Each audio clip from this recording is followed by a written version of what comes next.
This is FE Peer Review. The date is May the 3rd, 2025. Setting the record crooked.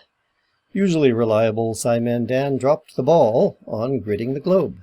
Dan put out a video today, nice little video where he's reading funny comments, things that he's picked up here and there, and giving us little corrections and enjoying a little laugh along the way. It's a fun video, but he did drop the ball on one point.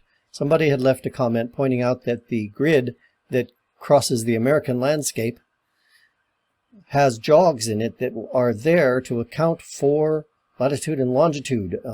The difficulty of putting a square grid on a spheroidal Earth. I left him a little comment, let him know I'm making this video, and as I look at it again, I see that I happen to misspell the word goof, which was a very appropriate thing to do. I wrote, "You've got a small good." I meant to write, "You've got a small goof here," and I'll be making a brief video response. To be clear, you can, quote, lay a grid over a globe, but if you want to lay a rectangular grid over a globe, that you can't do without distortion. Back in the 1800s, President Thomas Jefferson arranged for our then young nation of the USA to be surveyed coast to coast. He and his team decided the best approach was to lay out a series of squares to serve as property boundary references.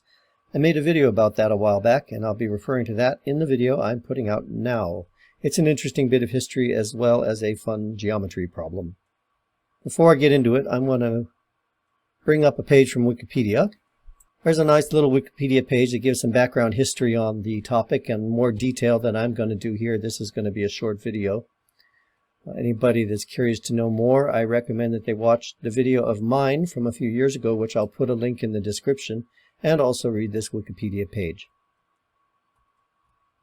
The page is called Public Land Survey System.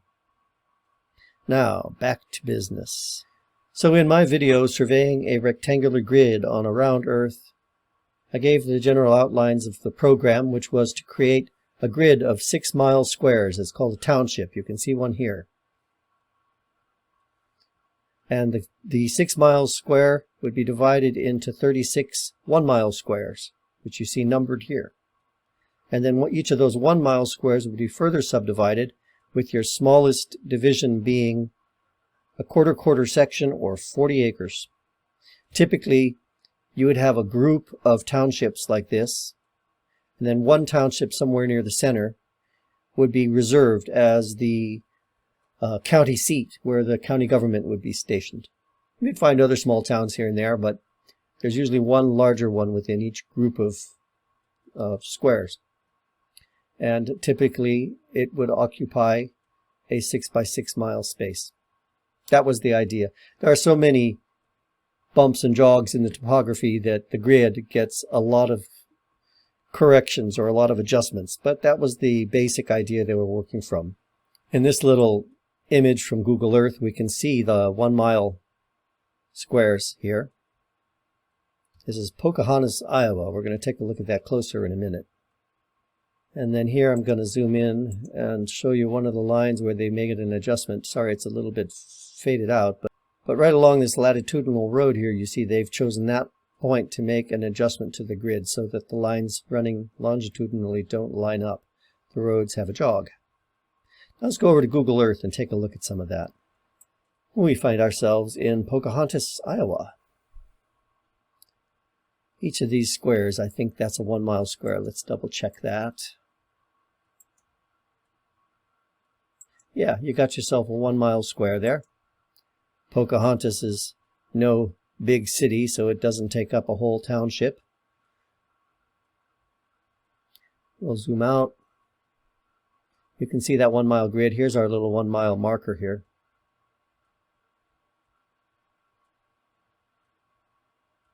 We're going to come down this road heading south.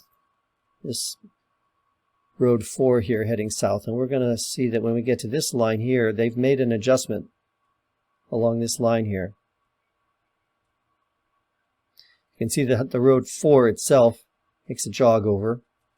And then you'll see that all these roads, they don't go through. They just don't go straight through. There's always a jog. Here's a jog. Here's a jog.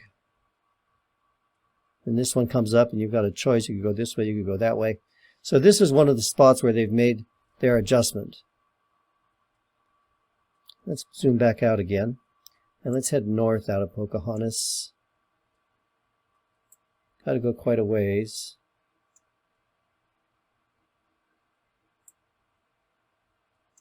Right here, this is one.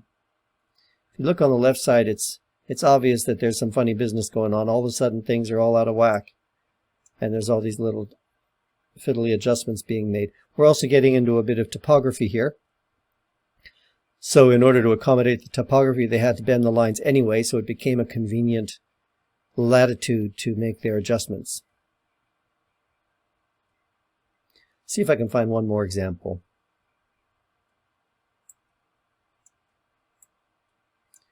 Up here, where are we now? Yeah, we're at a state boundary here. So this is Iowa. There was Pocahontas. This is Iowa. This is Minnesota.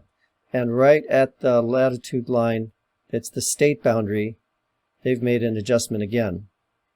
So you see the road heading north, and then there's a jog, then you head north again. Coming north, you jog over, and it continues north. So typically they were made at county boundaries and state boundaries. That's what you see all across the Midwest, where the land is quite flat and regular, not too many interruptions. And since we're here, I thought we could take a look at Main Street, Pocahontas. It's not every day you get to visit Main Street, Pocahontas, Iowa, USA. And you certainly won't find it on a lot of other YouTube channels, so you can say thank you to FE Peer Review for giving you a glimpse. There's the county courthouse. Looks pretty nice. Nice park around it, well maintained. Lots of big cars. You know you're in America when you see lots of big cars. There's Main Street. Is it actually called Main Street? It is. I was just saying that off the top of my head. It's actually called Main Street. Couldn't ask for an American-looking town. Take a look at their movie theater here. It looks like a nice old Art Deco building. Some fine old brick shop fronts.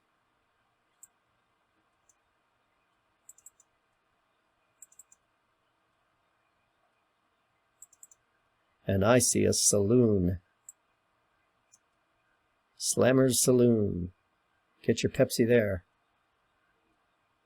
Silos. Grain silos, probably. This is the heart of corn country. And a Mexican restaurant. I'm a California boy, and we have really good Mexican food in California, and that's the one thing I miss living here in France, is the Mexican food. Anyhow, that's all for now. If you found this video at least a tiny bit interesting, you might give it a thumbs up. If you found it completely and utterly boring, you could still give it a thumbs up. And I want to say to SciManDan, I enjoy your videos very much, and I've learned a lot from you.